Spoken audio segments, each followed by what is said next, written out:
Good afternoon student.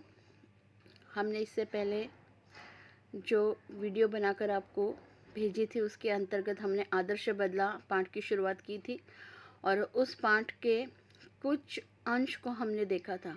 आज हम उस पाठ के आगे की बातों को जानेंगे, लेकिन उससे पहले जो हमने आगे पढ़ा है उसका एक थोड़ा सा आपको फीडबैक मतलब पाठ का सार बता देना चाहती हूँ, ताकि आपका यह जो लेक्चर्स है वो कंटिन्यू रहे।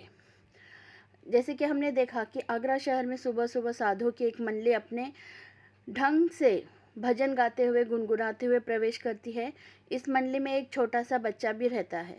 साधु अपनी राग में मग्न थे, तभी राज्य के सिपाहियों ने उन्हें गिरफ्तार कर लिया था और उन्हें बादशाह अकबर के सामने पेश किया था, क्योंकि उनको पता नहीं था कि आगरा शहर में गाना ये बहुत बड़ा गुनाह है। अकबर के मशहूर संगीतकार तानसेन ने यह कानून बनवा दिया था कि जो आदमी राग विद्या में उसकी बराबरी न कर सके वह आगरा की सीमा में गीत नहीं गाए, और जो गाए तो उसको मौत की सज़ा दी जाएगी। और उसके अनुसार बेचारे साधुओं को उनकी जानकारी नहीं थी और इसीलिए साधु संगीत विद्या से अभिन्न थे, अतः उन्हें मृत्युदंड की सज़ा दी गई। पर उस बच्चे पर दया करके उसे छोड़ दिया गया। वह बच्चा रोता तड़पता आगरा की बाज़ारों से निकलकर जंगल में अपनी जो कुटिया, अपना जो छोटा सा झोपड़ा था वहाँ पहुँचा और विलाप करने लगा, रोने लगा, गिड़गिड़ाने लगा। तभी खड़ाऊ पहने, हाथ में माला लिए, राम नाम का जप करते हुए बाबा हरिदास इस कुटिया के अंदर आए और उन्हें उस बच्चे को शांत करने के लिए समझा रहे थे। पर उस बच्चे के मन में शांति कहाँ थी? उसका तो संसार ही उजड़ गया था ना। तानसेन ने उसे तबाह कर दिया था। उसके पिता को मृत्युदंड देकर उसे बच्चे को बेसहारा यतीम कर दिया था। यह बच्चा बैजू बावरा था। उसने अपने साथ हुई सारी दुर्घटना बाबा हरिदास को बताई और अपने बदले की भूख और प्रतिकार की प्यास मिटाने के लिए वह उनसे प्रार्थना करने लगा। अंत में बाबा हरिदास ने उसे आश्वासन दिया कि वे उसे ऐसा हथियार देंगे जिसे वह अपने पिता का बदला ले सकेगा, और इसीलिए उन्होंने बैजू बावरा से 12 वर्ष तक संगीत की तपस्या करने का वचन लिया।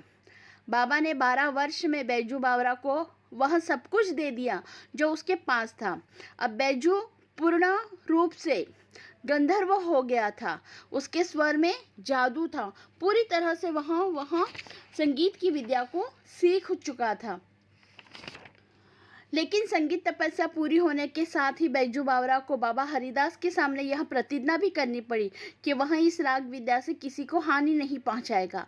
और इस प्रतिज्ञा से उसे लगा कि प्रतिहिंसा की छुरी हाथ में आई भी तो गुरु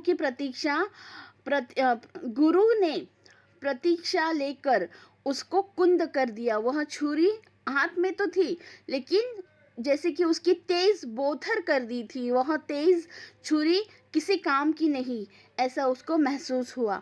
और वह बाबा के सामने शिष्य गुरु से विवाद नहीं कर सका और इसीलिए वह चुपचाप खड़ा था। अब इसके आगे हम देखेंगे, यहाँ तक हमने देखा था, अब हम आगे देखते हैं।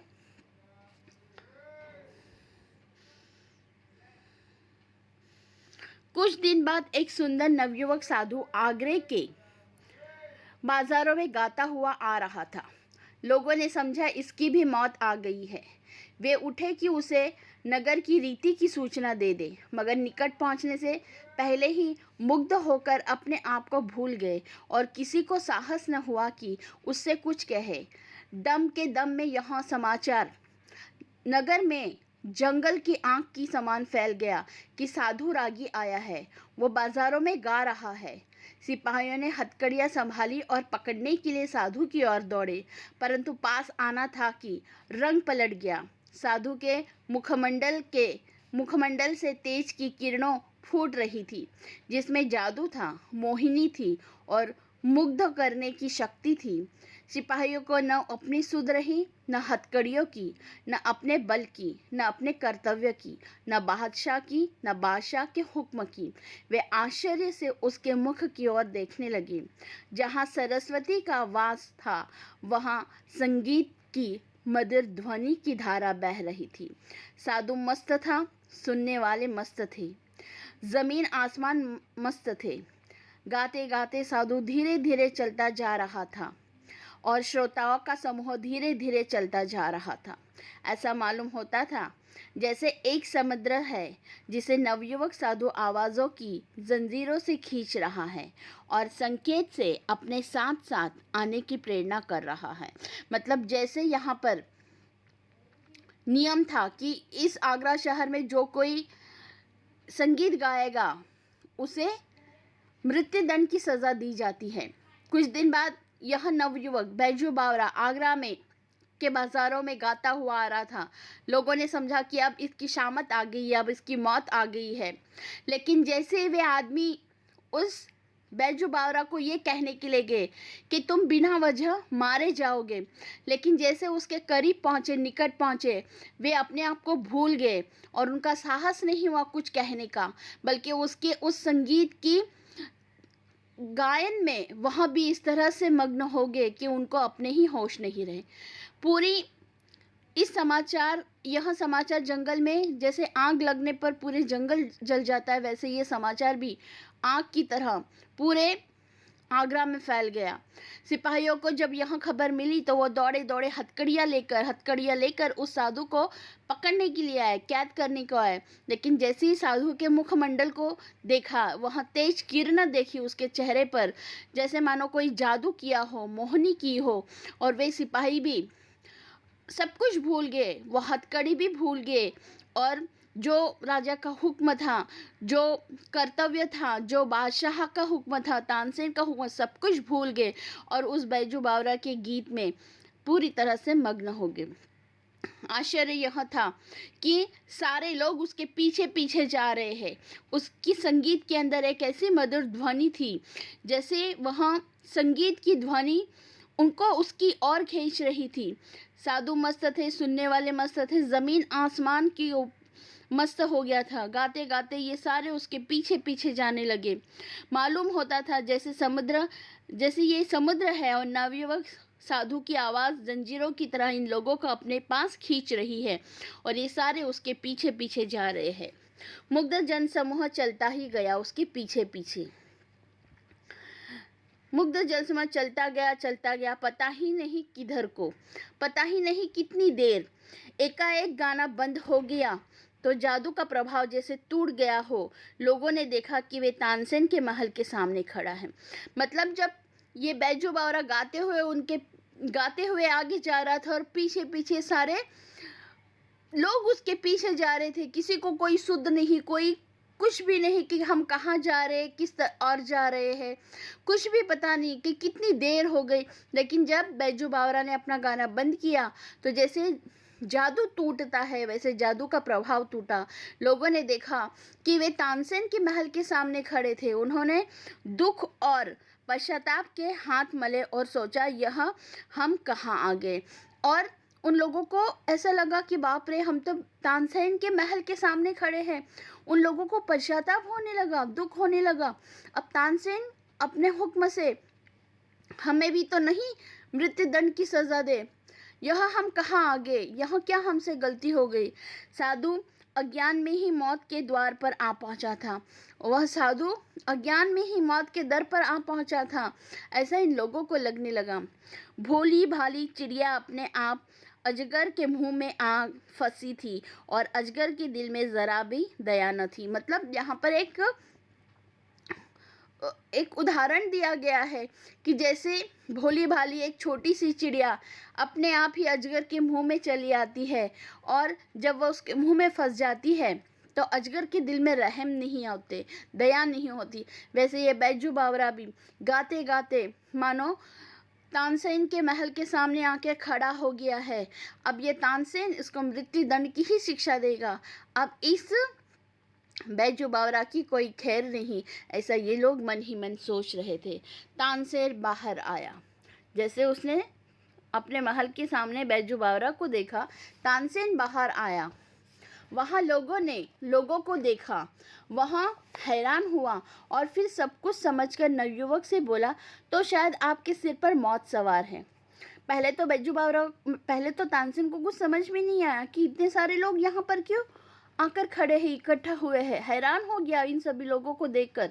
फिर सारी बात को समझकर उसने नवयुवक मतलब बैजू बावरा से कहा, तो शायद आपके सर पर मौत सवार है, मतलब आप अपनी मौत को दावत दे रहे हो। नवयुवक साधु मुस्कुराकर बोला, जी हाँ, मैं आपके साथ गान विद्या पर चर्चा करना चाहता हूँ।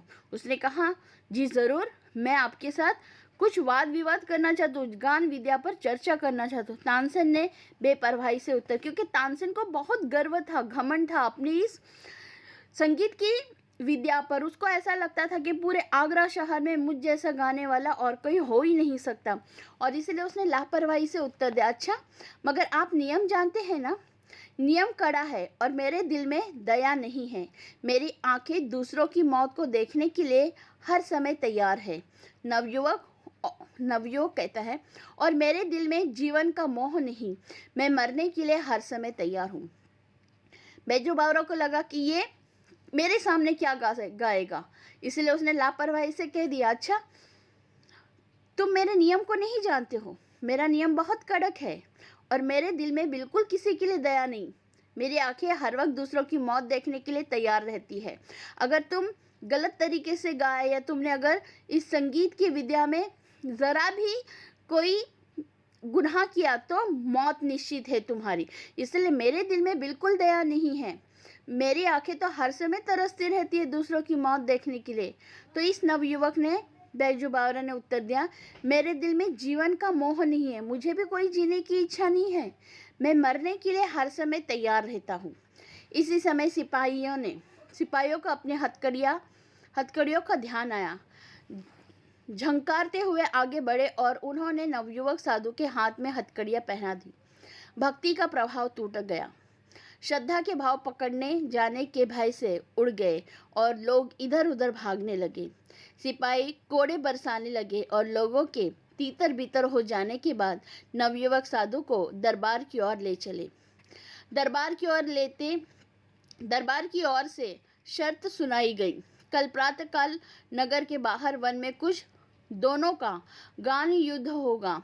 अगर तुम हार गए तो तुम्हें मार डालने तक का तानसेन को पूर्ण अधिकार होगा, और अगर तुमने उसे हरा दिया तो उसका जीवन तुम्हारे हाथ में होगा। नौजवान साधु ने शर्त मंजूर कर ली। दरबार में आज्ञा दी गई, कल प्रातःकाल तक सिपाहियों की रक्षा में रहो। यह नौजवान साधु बैजू बावरा था। मतलब यहाँ पर बैजू बावरा आ चुका है और तानसेन के सामने खड़ा है। तानसेन ने उसे अपना हुक्म सुनाया और बैजू बावरा ने उत्तर दिया कि मुझे भी जीने का कोई मोह नहीं, मैं मरने के लिए हर समय तैयार हूँ। सिपाहियों ने अपनी हथकड़ियों के ऊपर ध्यान दिया और जब उसको ध्यान आया कि अरे बाप रे, अपने हाथ में हथकड़ियाँ है और हमें इसे पहनानी है, और दौड़ते दौड़ते उस नवयुवक साधु के पास गए, उसको हथकड़ियाँ पहनाई और श्रद्धा के भाव पकड़ने जाने भय से यहाँ वहाँ लोग तीतर बीतर हो गए। उनका ऐसा लगा कि हमें भी न कोई कैद न कर दे, हमें भी कोई मृत्यु दंड न दे। तो जो सारे लोग इस साधु के पीछे मोह में आए हुए थे वे सारे तीतर बीतर मतलब यहाँ वहाँ भाग गए। सिपाही कोड़े बरसाने लगे उन लोगों के ऊपर, लोग तीतर बीतर हो गए। बाद में नवयुवक साधु को दरबार में ले जाया गया और दरबार की ओर से शर्त सुना गई कि कल प्रातःकाल नगर के बाहर वन में तुम दोनों का गान युद्ध होगा, मतलब तुम्हारे अंदर कंपटीशन होगी संगीत की। अगर तुम हार गए तो तुम्हें मार डालने का पूरा हक है तानसेन को और वो उसका अधिकार है।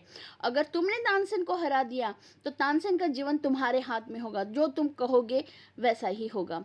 नवयुवक साधु को शर्त मंजूर हो रही, इसने कह दिया कि ठीक है, मुझे शर्त मंजूर है। दरबार में आज्ञा हुई और प्रातःकाल तक होने तक सिपाहियों ने उसे अपनी रक्षा में रखा। यह नौजवान साधु मतलब बैजू बावरा, जो अपने पिता की मौत का बदला लेने आया था, लेकिन संगीत के अंदर 12 वर्ष उसने तपस्या की थी और उसे पूरा मतलब उसको कॉन्फिडेंस था कि मैं इस तानसेन को अपनी इस गान विद्या से हराऊंगा, और तानसेन को भी पूरा कॉन्फिडेंस था कि मैं इसे हराऊंगा और इसको मृत्यु दंड दूंगा। अब दूसरे दिन देखो, सब लोग इंतजार में हैं और सूरज की पहली किरण ने आगरे के लोगों को आगरे से बाहर जाते देखा। साधु की प्रार्थना पर सर्वसाधारण को भी उसे जीवन या मृत्यु के तमाशा देखने की आज्ञा दे दी गई थी। साधु की विद्वत्ता की धाक दूर दूर तक फैल गई थी। जो कभी अकबर की सवारी देखने को भी घर से बाहर आना पसंद नहीं करते थे, वो आज भी नई पगड़ियां बांध कर निकल रहे थे। मतलब सबको इस दिन का इंतजार था कि कब सुबह होती है, कब सूरज की पहली किरण होती है। और हम सब ये सारा माजरा देखें। सूरज की पहली किरण आगरा में निकल चुकी है और आगरा से बाहर जाते देखा लोगों को कि लोग पहले आगरा से बाहर नहीं जाते, लेकिन आज वन में उनकी संगीत के गान युद्ध प्रतियोगिता रखी गई और इसीलिए साधु की प्रार्थना पर सर्वसाधारण को भी मतलब साधु ने कहा, बैजू बावरे ने कहा कि इस गान प्रतियोगिता को, गान युद्ध को देखने के लिए सारे लोगों को यहाँ पर बुलाना होगा। और उसकी प्रार्थना के अनुसार सर्वसाधारण को भी यहाँ पर बुलाया गया। उसके जीवन में मृत्यु का तमाशा देखने की आज्ञा दे दी गई कि आओ, तुम्हें भी यहाँ पर बुलाया जा रहा है। साधु की विद्वत्ता की धाक दूर दूर तक फैली हुई थी। जो कभी अकबर की सवारी देखने के लिए अपने घर से बाहर निकलना पसंद नहीं करते थे, आज वे नई नई पगड़ियाँ पहनकर, नए नए कपड़े पहनकर साधु की और उस तानसेन की, मतलब बैजू बावरा की और तानसेन की इस गान प्रतियोगिता को सुनने के लिए सज धवर कर बाहर निकल रहे हैं। ऐसा जान पड़ता था कि आज नगर से बाहर वन में नया नगर बसने जा रहा है। वहाँ जहाँ कनातें लगी थी, जहाँ चांदनियाँ लगी थी, जहाँ कुर्सियों की कतारें सजी थी, इधर जनता बढ़ रही थी और उद्विग्नता और अधीरता से गान युद्ध के समय की प्रतीक्षा कर रहे थे। बालक को प्रातःकाल मिठाई मिलने की आशा दिलाई जाए तो वहाँ रात को कई बार उठ कर देखता है कि अभी सूरज निकला है या नहीं। उसके लिए समय रुक जाता है, उसके हाथ से धीरज छूट जाता है, वह व्याकुल हो जाता है। मतलब इसी तरह की यहाँ पर प्रासंगिकता नजर आ रही थी। सारे लोग सज धज कर उस वन की ओर जा रहे थे, मानो वन में कोई नया शहर बसाया जा रहा है। वन को सजाया गया था, कुर्सियाँ की कतारें लगाई गई थी, बच्चे, बूढ़े, जवान, नौजवान सब लोग वहाँ पर प्रस्तुत थे। गान युद्ध के समय की प्रतीक्षा कर रहे थे। जैसे बालक को हम दूसरे दिन कोई चीज़ देने की यहाँ पर चीज़ देने का वादा करते हैं और वह बालक पूरी रात भर सो नहीं पाता, बस सुबह होने का इंतज़ार करता है क्योंकि उसको आशा है कि आज सुबह उसे कुछ मिलने वाला है। वो पूरी रात में बार बार उठकर देखता है कि सूरज निकला है या नहीं, सूरज निकला है नहीं। उसके लिए मानो वहाँ समय रुक सा जाता है और हाथ से धीरज छूटता जाता है। वहाँ व्याकुल हो जाता है कि कब सुबह होगी और कब उसकी मनपसंद जो चीज़ उसे मिलने वाली है वहाँ मिल पाएगी। समय हो गया था, लोगों ने आँख उठाकर देखा। अकबर सिंहासन पर बैठा था, साथ ही नीचे की तरफ तानसेन बैठा था और सामने फर्श पर नवयुवक मौजूद बैजू बावरा दिखाई देता था। उसके मुंह पर तेज था, उसकी आंखों में निर्भयता थी। उसको पूरा विश्वास था कि मैं ही जीतूंगा क्योंकि बैजू बावरा ने 12 साल तपस्या की थी। देखिएगा ये फोटो आपको यहाँ पर नजर आता है। एक तरफ बैजू बावरा बैठा है, एक तरफ तानसेन और बीच में यहाँ पर सिंहासन पर अकबर बादशाह बैठे हुए हैं और इस तरह से दोनों फर्श पर बैठे हुए हैं। और बैजू बावरा के मुंह पर तो एक तेज था, आंखों में एक निर्भीता थी, बिल्कुल कोई डर नहीं था। उसको पूरा विश्वास था कि बाबा हरिदास ने उसको जो 12 वर्ष तक जो विद्या सिखाई है वह विद्या उसको पूरी तरह से यहाँ पर उसे जिताने ही वाली है। अकबर ने घंटी बजाई और तानसेन ने कुछ सवाल संगीत विद्या के संबंध में बैजू बावरा से पूछे। बैजू ने उचित उत्तर दिया और लोगों ने हर्ष की तालियां पीटी। हर मुंह से जय हो बलिहारी बलिहारी की ध्वनि निकल रही थी, क्योंकि आज तक तानसेन के प्रश्न का कोई जवाब नहीं दे पाते थे, क्योंकि उन व्यक्तियों को सिर्फ गाना मालूम था लेकिन ताल, लय, सुर, संगीत की कोई विद्या नहीं थी। इसलिए उससे रिलेटेड जो कोई प्रश्न पूछे जाते थे वो बेचारे पहले ही प्रश्न में हार जाते थे और तानसेन उनको मृत्यु दे देता था, मृत्यु दंड दे देता था। लेकिन आज तानसेन ने इसको जितने भी प्रश्न पूछे हैं सभी प्रश्नों के उसने अचूक उत्तर दिए हैं। लोगों के अंदर हर्ष, खुशहाली थी, लोग तालियां पीसते थे और हर मुँह से जय हो बलिहारी जय हो की ध्वनि निकल रही थी। आज सारे लोग भी बहुत खुश थे कि तानसेन के प्रश्न के उत्तर सही तरीके से दिए जा रहे थे। इसके बाद बैजू बावरा ने सितार हाथ में ले लिया और अब उसके पर्दों को हिलाया तो जनता ब्रह्मानंद की लीन हो गई। मतलब जस्ट उसने उस सितार की तारों को छुआ, तो उस तारों को छूते ही उसके अंदर से एक ऐसा संगीत निकला कि वहाँ पर जो सारे जनता खड़ी थी, जो सारे लोग खड़े थे, उनको ऐसा लगे जैसे कि हमें ब्रह्मानंद का आनंद मिल गया हो। वो उसकी संगीत में पूरी तरह से लीन हो गए। पेड़ों के पत्ते तक निशब्द हो गए थे, वायु रुक गई थी। सुनने वाले मंत्रमुग्ध सुधिहीन हुए सिर हिलाने लगे। बैजू बावरे की उंगलियां सितार पर दौड़ रही थी। उन तारों पर राग विद्या निछावर हो रही थी और लोगों के मन उछल रहे थे, झूम रहे थे, थिरक रहे थे। ऐसा लगता था कि सारे विश्व की मस्ती वहीं आ गई है। मतलब जब बैजू बावरा ने अपने हाथ में सितार लिया और उन तारों को छुआ, तो मानो वहाँ के खड़े जो लोग थे, जो जनता थी, वो लीन हो गई। पेड़ों के पत्ते भी निशब्द हो गए। जो हवा चल रही थी, वायु चल रही थी, वह रुक गई।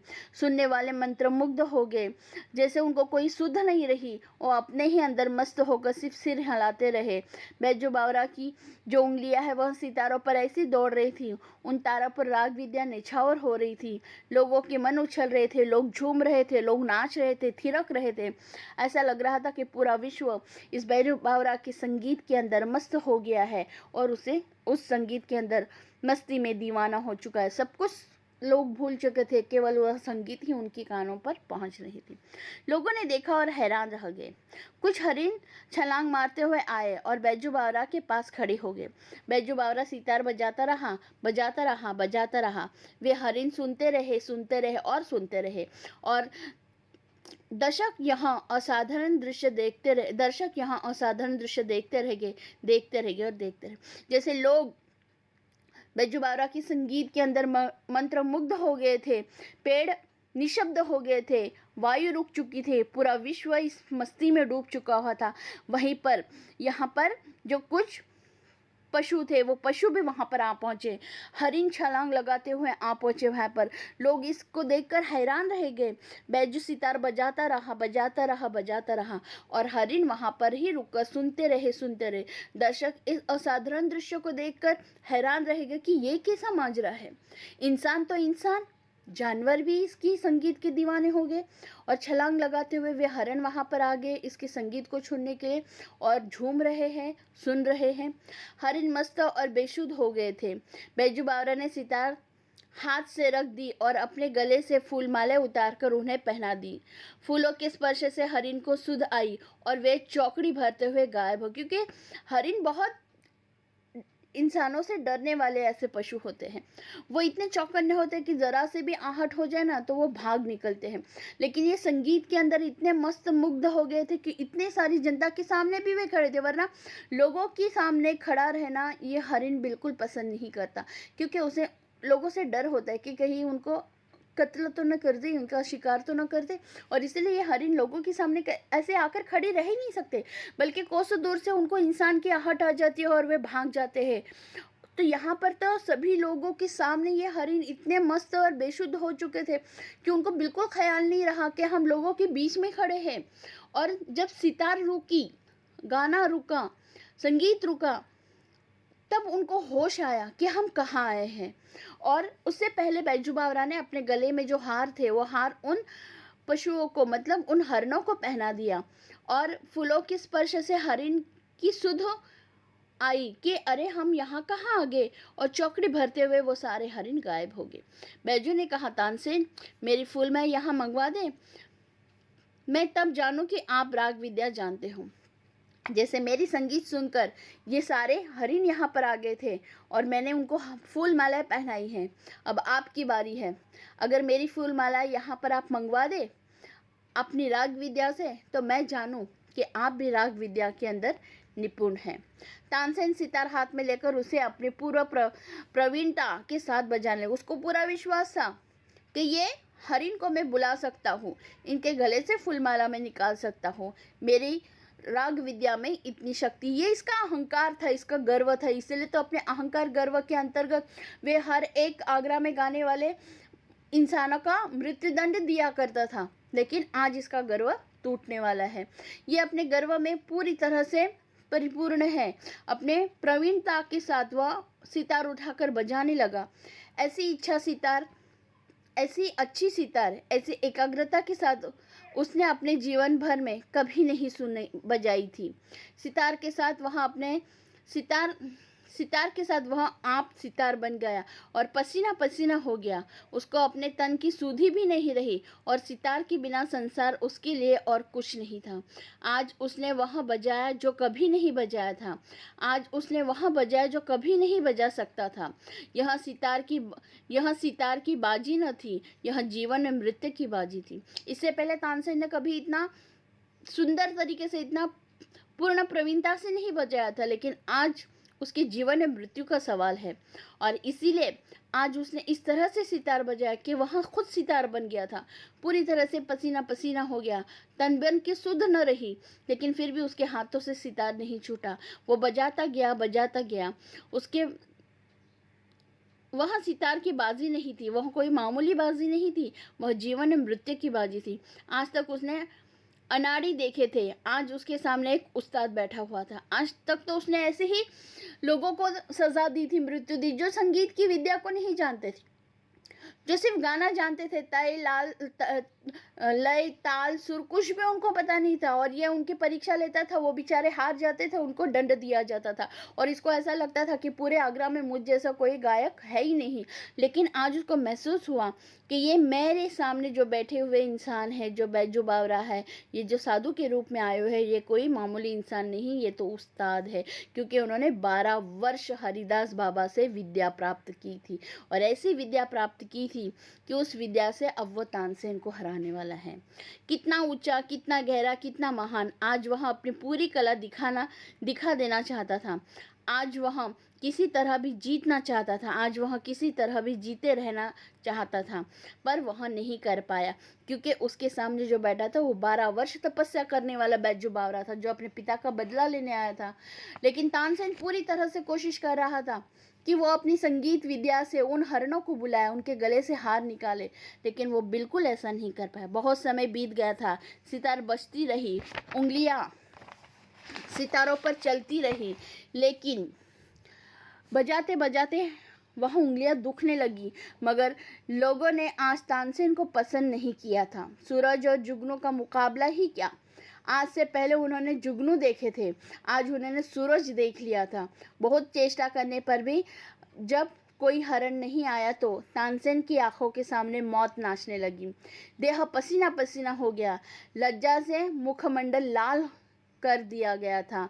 आखिर खिसियाना होकर बोला, वे हरिण अचानक इधर आ गए थे, राग की तासीर से नहीं आए थे, हिम्मत है तो दोबारा बुला कर दिखाओ। आज वह पूरी तरह से संगीत बजा बजा कर वह बुलाना चाहता था उन हरण को। समय बीतता गया, उंगलियां दुखने लगी, लेकिन फिर भी आज तानसेन के संगीत में वहाँ सुंदरता नहीं थी। लोगों को आज तानसेन का संगीत बजाना बिल्कुल पसंद नहीं आ रहा था। उनको लग रहा था कि एक तरफ सूरज और एक तरफ जुगनू का मुकाबला चल रहा है।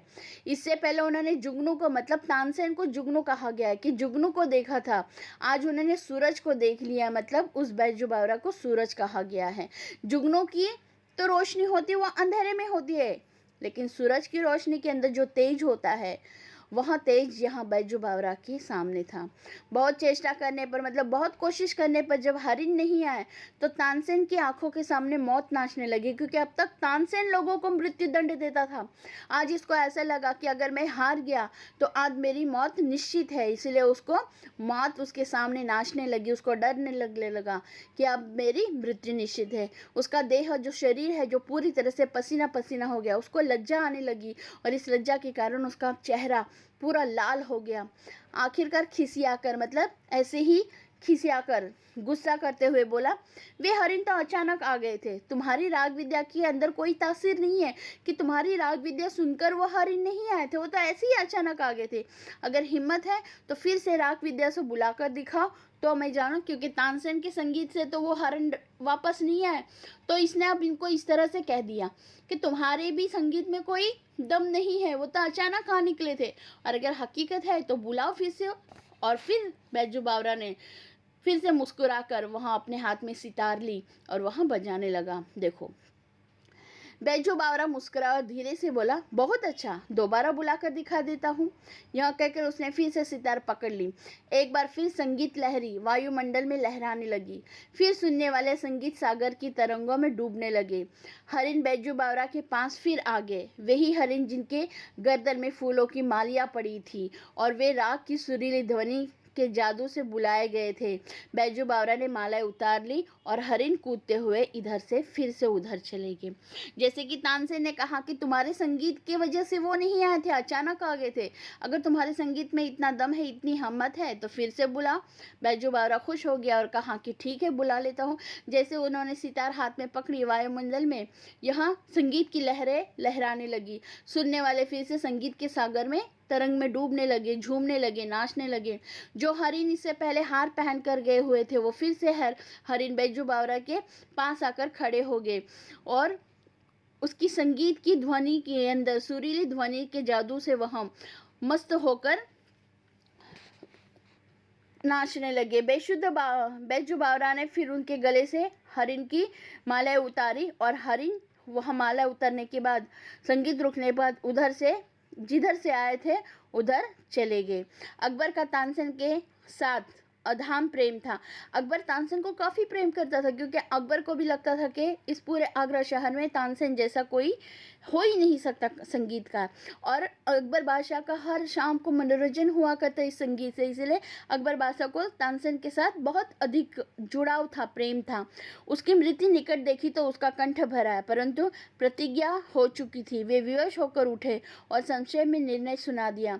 बैजू बावरा जीत गया, तानसेन हार गया। अब तानसेन की जान बैजू बावरा के हाथ में है। भले वह तानसेन से कितना भी प्रेम क्यों न करता हो, लेकिन उसको समझ में आ गया कि अब तानसेन की मृत्यु है। और भरी आवाज़ में, क्योंकि हम जब किसी को चाहते हैं तो उसके प्रति हमारे विरुद्ध में बोला नहीं जाता, तो वहाँ अकबर बादशाह बहुत दुखी मन से, उसका कंठ भर आया था, उसको रोना आ रहा था कि तानसेन की मृत्यु निश्चित है, उसको तानसेन की मृत्यु दिखाई दे रही थी। तो उसने कहा भरे हुए कंठ से कि कुछ भी हो जाए, प्रार्थना हो चुकी थी, प्रतिज्ञा हो चुकी थी कि जो जीतेगा उसे सज़ा दी जाएगी। वे विवश होकर उठे और संक्षेप में ही उन्होंने निर्णय किया कि बैजू बावरा जीत गया है, तानसेन हार गया है। अब तानसेन की जान बैजू बावरा के हाथ में। अब बैजू बावरा जो करना चाहे वहाँ कर सकता है। तानसेन कांपता हुआ उठा, कांपता हुआ आगे बढ़ा और कांपता हुआ बैजू बावरा के पाँव पकड़कर उसके पाँव पर गिर गया। वहाँ जिसने अपने जीवन में किसी पर दया नहीं की थी, इस समय दया के लिए गिड़गिड़ा रहा था और कह रहा था, मेरे प्राण न लो। मतलब देखो कि जब हम किसी के प्राण लेते हैं तब हमें किसी की दया नहीं आती, और जब हम पर कोई मुसीबत आती है तो हम लोगों के पैर पड़ते हैं। मतलब दूसरों के लिए दया भाव कोई बात नहीं, दूसरे की प्राण की कोई वैल्यू नहीं, दूसरों का जीवन की कोई वैल्यू नहीं, लेकिन जब हम पर बनाती है, हम पर मृत्यु आती है या हमारे सामने कोई संकट आता है तो हम घबरा जाते हैं, लोगों के पैर पड़ते हैं और लोगों से दया की भीख मांगते हैं। मतलब यहाँ पर हमें ये मालूम होना चाहिए कि हर एक इंसान के लिए हमारे मन में दया की भावना होनी चाहिए, प्रेम की भावना होनी चाहिए। लेकिन नहीं, हम दूसरों के लिए कठोर बन जाते हैं, दूसरों के लिए हमारे दिल में कोई रहम दिल नहीं होती, और जब हम पर मुसीबत आती है तब हम लोगों के सामने गिड़गिड़ाते हैं। तानसेन के दिल में भी कोई रहम नहीं थी किसी के लिए। जब भी वो किसी को मृत्युदंड देता था उसको कोई फर्क नहीं पड़ता था, लेकिन आज वह खुद उस जगह खड़ा है, कांपता हुआ खड़ा है, उसके पैर कांप रहे, हाथ कांप रहे। वहाँ जो किसी के ऊपर बिल्कुल दया नहीं करता था, आज वहाँ खुद दया के लिए बैजू बावरा के पैर पकड़कर गिड़गिड़ा रहा और कह रहा है कि मेरे प्राण न लो, मुझे न मारो। बैजू बावरा ने कहा, मुझे तुम्हारे प्राण लेने की चाह नहीं है, तुम इस निष्ठुर नियम को उड़वा दो कि जो कोई आगरे की सीमा के अंदर आए, अगर तानसेन के जोड़ का न हो तो मरवा दिया जाए। मैं तुम्हारे प्राण नहीं लूँगा, मुझे तुम्हारे प्राण की कोई इच्छा नहीं है, लेकिन जो तुमने निष्ठुर नियम बनवाया है ना, वो नियम रद्द कर दो, उस नियम को तोड़ दो, इस नियम को आगरे से बाहर निकाल दो। कि जो तुमने ये नियम बनाया था कि आगरा की सीमा के अंदर जो कोई गाएगा और तानसेन का जोड़ का बराबरी का नहीं होगा तो उसको मृत्युदंड दिया जाएगा, उसको मरवा दिया जाएगा। ये जो तुम्हारा कठोर और निष्ठुर नियम है, इस नियम को पहले तुम रद्द कर दो, इस नियम को तुम तोड़ दो, इस नियम को तुम यहाँ से निकलवा दो। अकबर ने अधीर होकर कहा, यह नियम अभी इसी क्षण में उड़ा दिया जाएगा।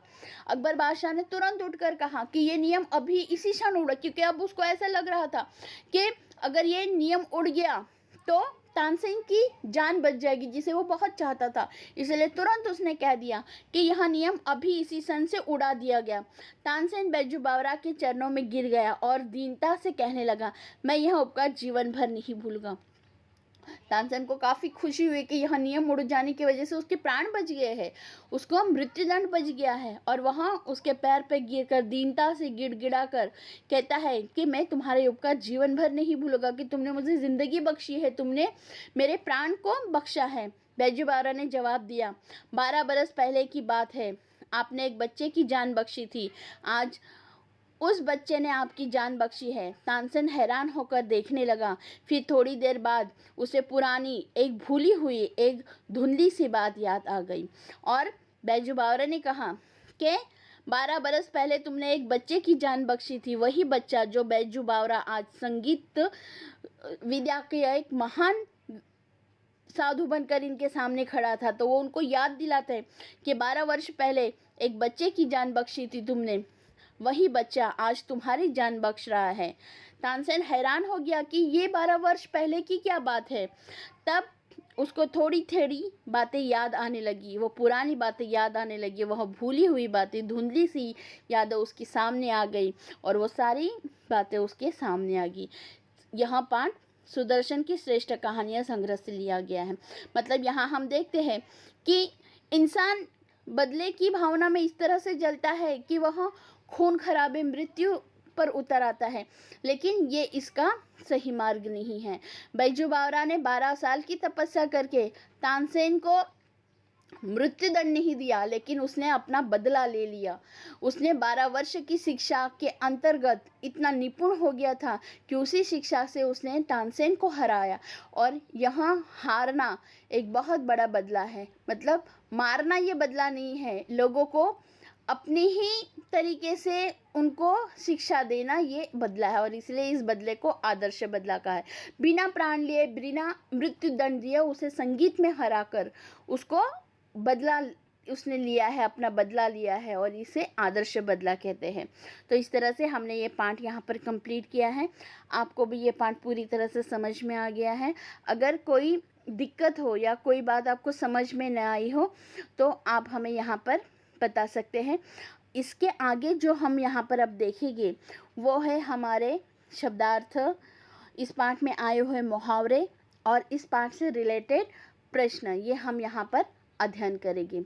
तो आज हम यहीं पर रुकते हैं। धन्यवाद।